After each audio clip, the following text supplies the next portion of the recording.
The Dow Jones, Nasdaq, and FTSE 100 are three of the major stock indices that play a hugely important part in our financial world. Yet a stock index is nothing more than a number representing the top shares of a particular exchange. Take the FTSE 100, for example.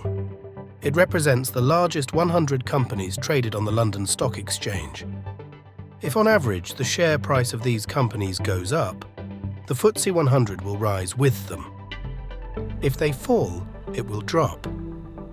Now, in the US, along with the Dow Jones and Nasdaq, you also have the S&P 500.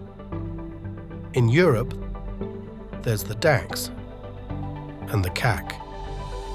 And in Asia, the Hang Seng, Nikkei, and S&P ASX. Most of these stock indices are calculated using a capitalization-weighted average, which means the size of each company is taken into account. The more a particular company is worth, the more its share price will affect the index as a whole. The Dow Jones and Nikkei, on the other hand, are an example of price-weighted indices. This means shares with higher prices have more influence. A stock trading at 100 yen is given 10 times more clout than one at only 10 yen. So, now you know what stock indices are, how can you trade them?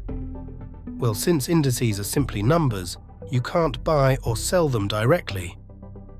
You must choose a product that mirrors their performance.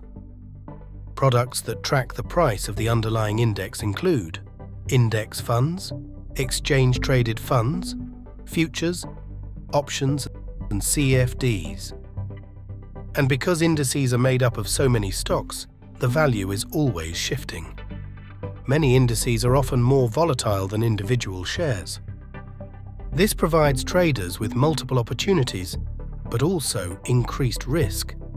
So, remember, when trading stock indices, it's important to do your research and use risk management tools where appropriate.